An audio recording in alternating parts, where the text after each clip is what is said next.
Conocí a Rafael Morales Caballero tardíamente, hace aproximadamente 10 años, cuando los dos estábamos en una de nuestras últimas aventuras periodísticas, la puesta en circulación cada semana de la revista Nalga en Las Palmas de Gran Canaria, uno de tantos proyectos ilusionantes y naturalmente fallidos en los que ambos estuvimos metidos a lo largo de nuestra vida profesional. Aunque los dos habíamos transitado por caminos paralelos, tanto en el periodismo como en la política, nunca nos habíamos cruzado, pero es extraño,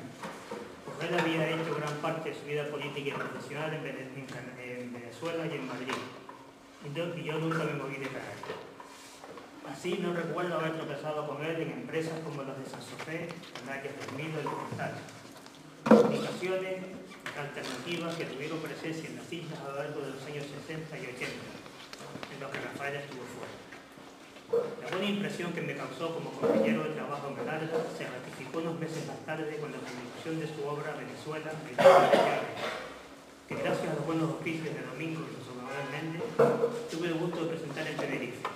En esa obra Rafael Morales tuvo que plasmar un poco más de 100 páginas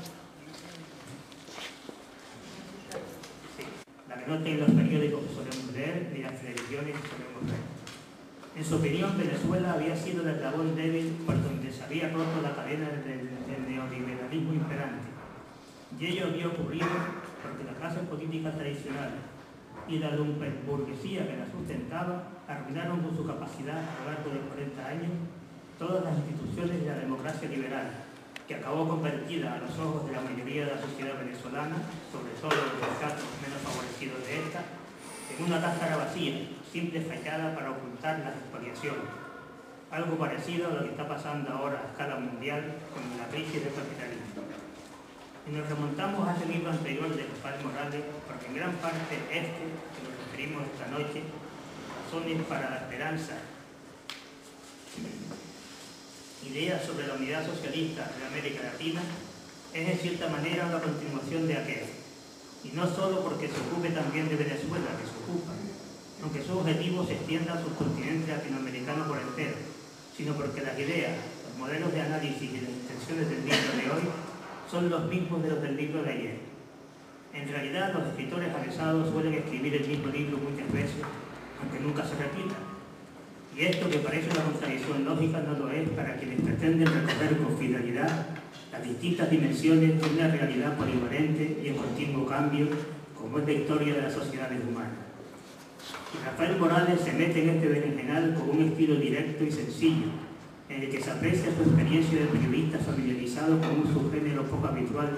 por las dificultades inherentes a su cometido, como es el periodismo de investigación histórica y social.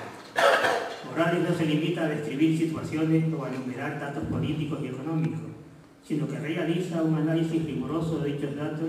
y coloca las situaciones en su contexto, dando lugar a una exposición en la que los hechos se concatenan en una lógica narrativa que los hace fluir con toda naturalidad en los ojos del lector. Ligereza narrativa que es de agradecer en una obra con estas características y que no está exenta de reflexión seria sobre los datos y el cuidado exquisito en el tratamiento de la fuente. El libro está dividido en 3 partes. En la primera, que se titula Carta a un amigo venezolano,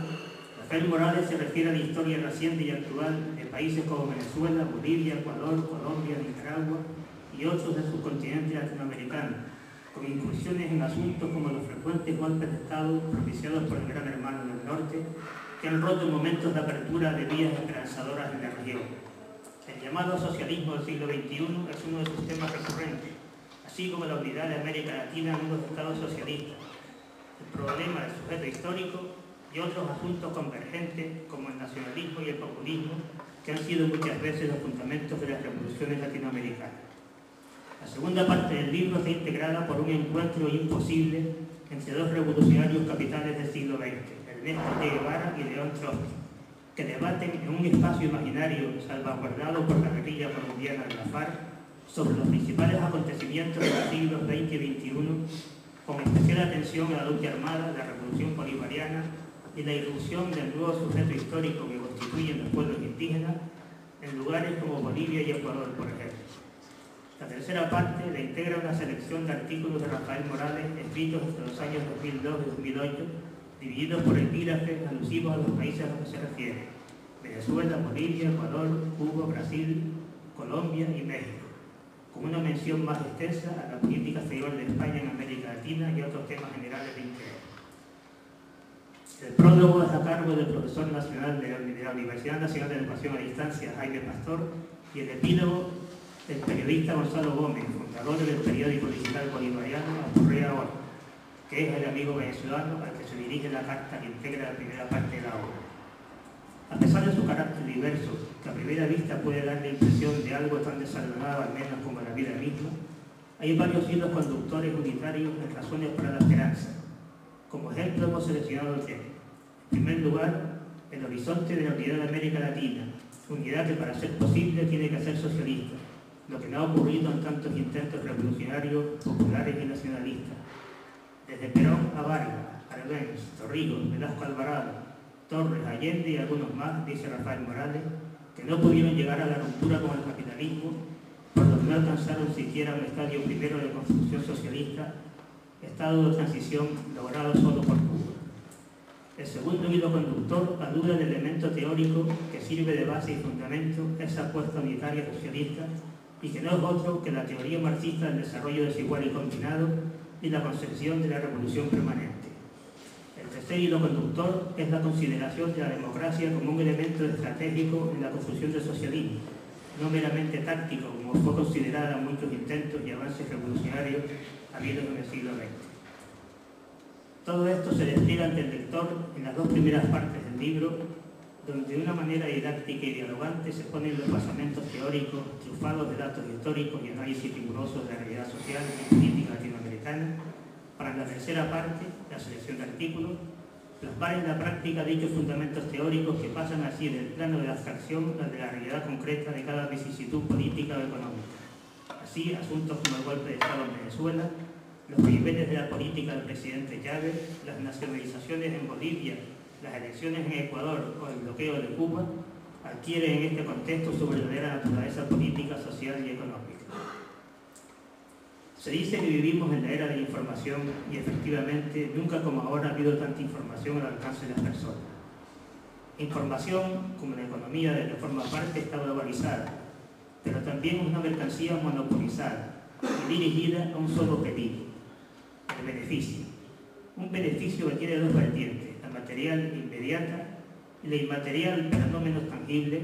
que consiste en la creación de un imaginario colectivo que condiciona la visión del mundo, la vivencia y la ideología de los consumidores de esta información y mercancía. Y para eso la información está sometida a una serie de condicionantes que definen lo que los poderes de la sociedad entienden como correcto, que no es otra cosa que lo que favorece sus intereses. La información dominante reproduce así la ideología dominante, lo que es tan viejo como los sistemas de dominación que en el mundo han sido, desde las dictaduras a la actual democracia liberal. Lo nuevo de esta es que ya no se trata de reprimir ni de conducir la opinión a través de una información mediatizada, sino de suministrar a los consumidores una línea que sea libremente seguida por la mayoría. Una mayoría previamente establecida a través de los propios medios que controlan, que se convierten así en medios de persuasión, no de información, es decir, en pura propaganda. Así podemos escoger entre una gran variedad de productos informativos esencialmente idénticos, convirtiéndonos en receptores de datos en gran parte banales, cuando no tendenciosos o francamente falsos, y que producen un efecto de saturación y aturdimiento en quienes los reciben. La lucha contra este fenómeno tiene dos frentes principales. Por un lado, la denuncia de la falacia que subyace en el sistema aparentemente libre, y por otro, la oposición directa al mismo plasmada en proyectos informacionales alternativos. Internet, por ejemplo, es hoy un claro ejemplo de esto, y por eso quieren controlarlo a toda costa. Pues bien, toda la vida profesional de Rafael Morales Caballero, y esta obra no podía ser menos, está encuadrada en estos frentes de lucha contra la mentira y la manipulación del sistema capitalista. Por eso, soportó la persecución de los poderes establecidos, políticos y periodísticos, sufriendo cárcel incluso y viéndose obligado a abandonar el país en las postrimerías del franquismo, y después siendo despedido de varias empresas donde, a pesar de la cacareada libertad de expresión, sus opiniones coherentes con su ideología y su manera de ser fueron consideradas políticamente incorrectas. Rafael Morales falleció en Las Palmas de Gran Canaria el 6 de junio de 2009. Sirva este acto como homenaje a su trayectoria vital y a su obra. Muchas gracias.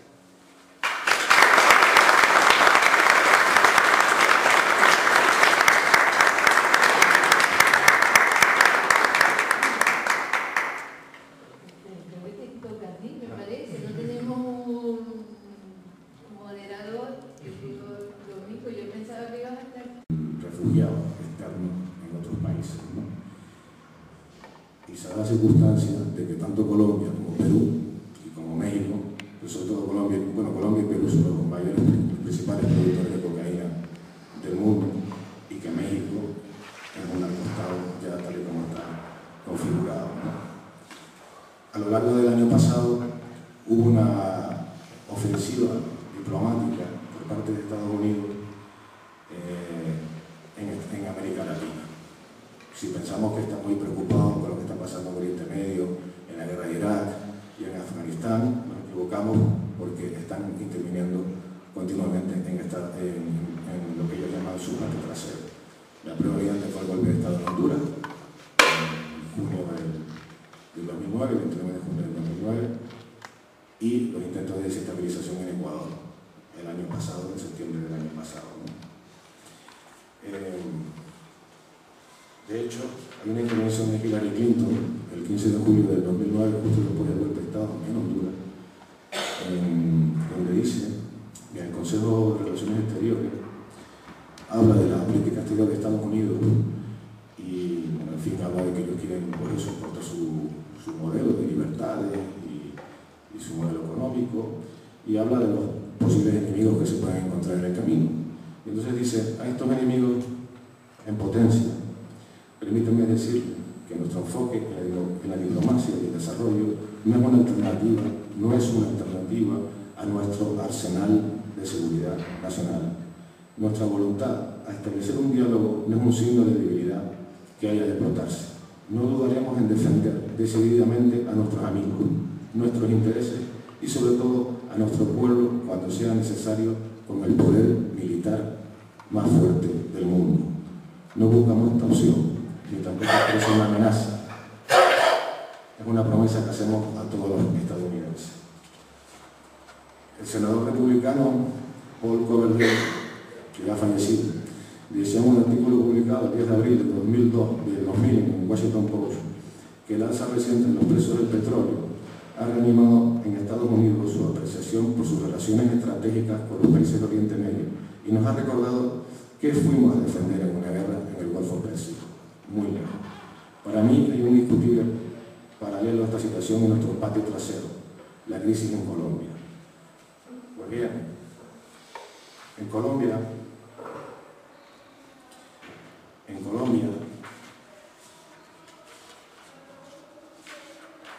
la narcopolítica es la que gobierna ese país, con el que España, que además es uno de los aspectos que toca Rafael en el libro, las relaciones exteriores del gobierno español, hace alusión específica a la cumbre donde el rey Juan Carlos de Borbón le dijo al presidente de Venezuela, ¿por qué no te callas?, ¿no? Cuando ponían como ejemplo demócrata al fascista de José María Aznar, ¿no? En Colombia, ese modelo de democracia para el grupo PRISA y para el PSOE y para Felipe González, ahí la parapolítica, ¿no?, ha llevado que a noviembre de 2009 había 93 casos abiertos contra congresistas por su vínculo con el paramilitarismo. 93 casos abiertos de 15 partidos distintos. Había, a diciembre de 2009, 13 personas condenadas, 5 absueltas y 9 casos en los que se determinó que no había suficientes pruebas para continuar con la investigación. Y a noviembre de 2009 había 249 casos iniciados contra 12 gobernadores, 166 alcaldes, 13 diputados y 58 concejales.